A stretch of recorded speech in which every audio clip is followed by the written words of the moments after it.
Now, if you want to solve this question, you have to learn about conjugate cert. Okay, what do you mean by that? For example, I have 2 over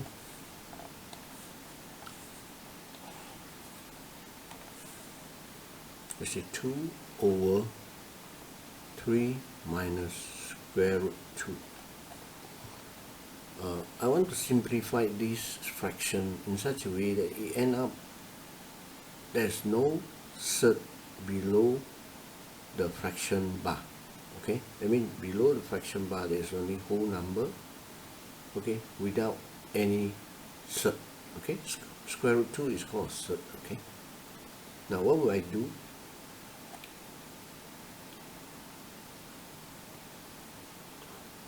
I have to do something so that, I have to multiply with something such that end up there's no cert below it.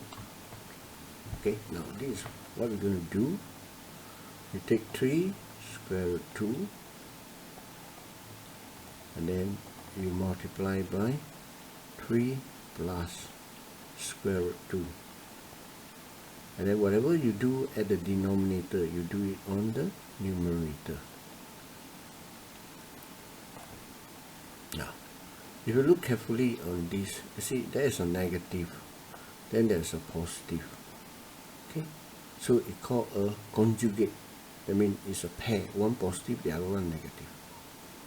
And this term compared with it, they must be the same. Okay, now let's do the multiplication and see what happens.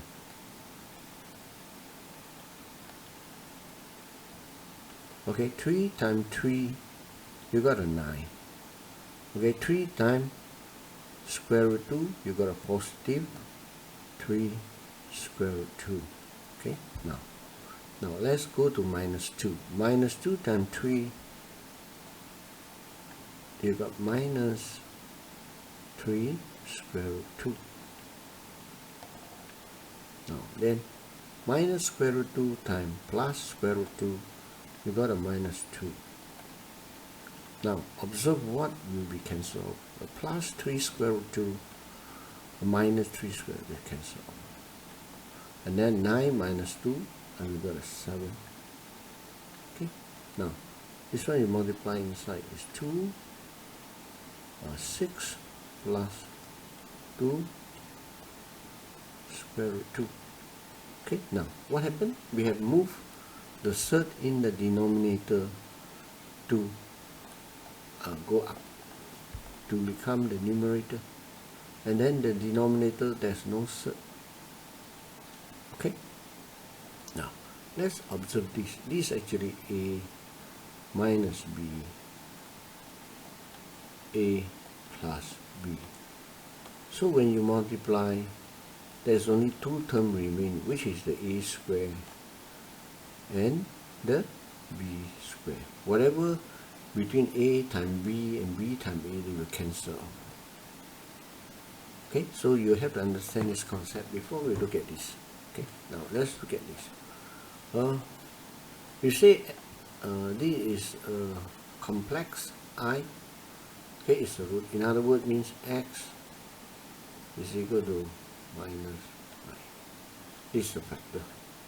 Okay, you talk about remainder theorem. This is a factor. Okay. Now, if this is one of the factor, now you will have something like ax3 plus bx squared plus cx plus d. Okay, because this one is x to the power of 4, because this side is x4 plus 2x cubed minus minus 3x squared plus 2x minus 4. So now, if the complex number I, unit complex is I, if you multiply this across, somehow you end up some a term with the complex number I. Okay. Alright, it's x minus complex I. Okay, so this is x, this must be ex3, this must be 3. Okay, now but you look at this, there's no I. Okay, that means what is the next factor that you multiply with this, then you end up no I. Okay, so obviously remember here, a minus b times a plus b, you end up with a squared minus b squared. So in other words, the second root must be this.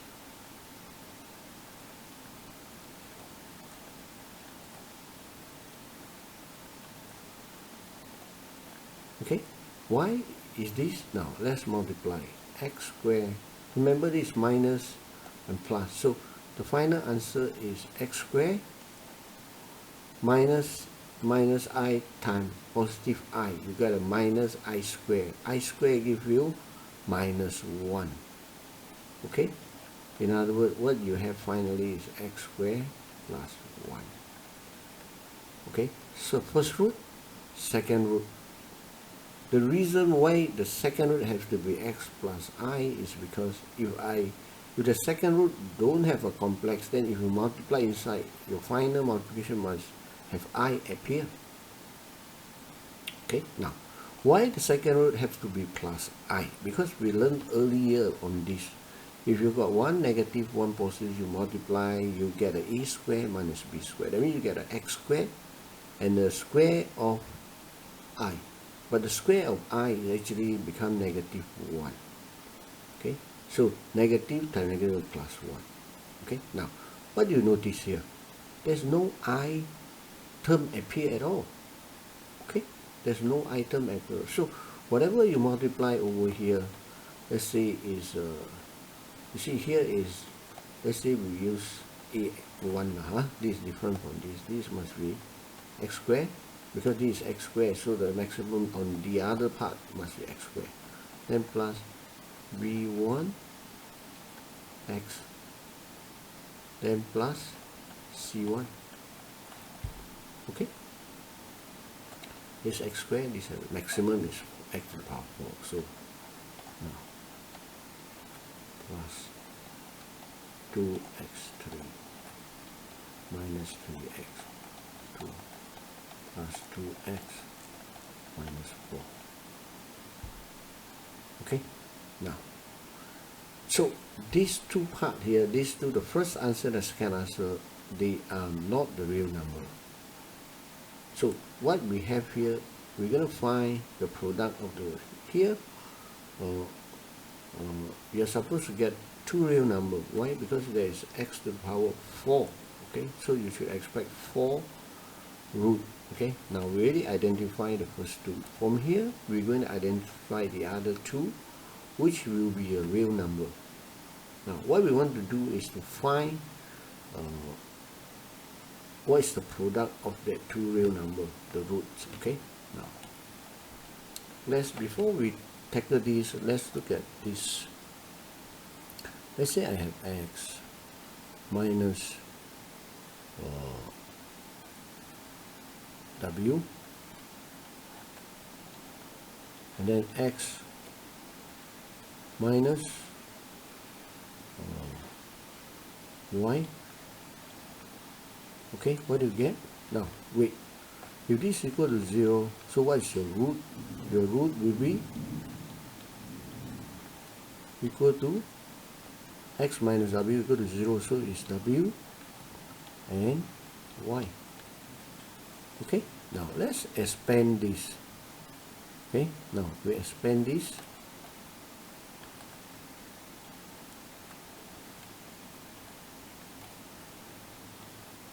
So it's x squared minus wx minus y x plus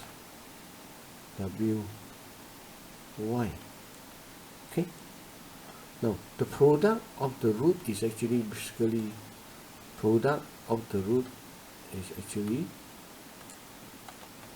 equal to w times y, right? product of the root. Now when I expand all this, what do you see?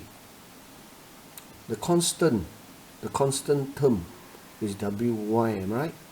So this is actually the constant term is the product of the root, because the root we know is wy.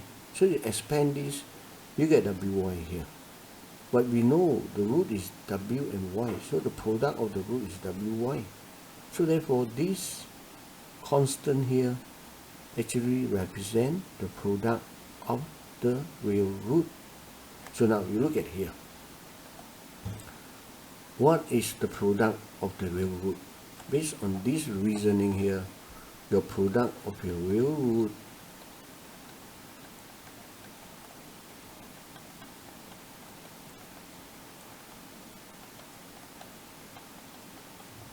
is equal to C1. Okay? You get C1. Now, we're going to find the value of C1. Now, let's compare this and this. We are going to compare the constant and find out what is C1. Now, the constant, if you multiply all this, the constant term, okay, on the left hand side is 1 times C1. But it must equal to the right hand side. On the right hand side, what is the constant term? Which is minus 4. So this one, the right hand side must equal to minus 4. Right hand side, sorry. So this C1, which is minus 4. Okay, so based on this reasoning here, the constant of this one actually is the product of the two real root.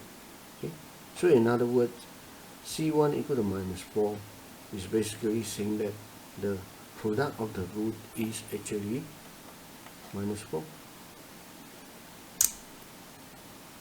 Okay.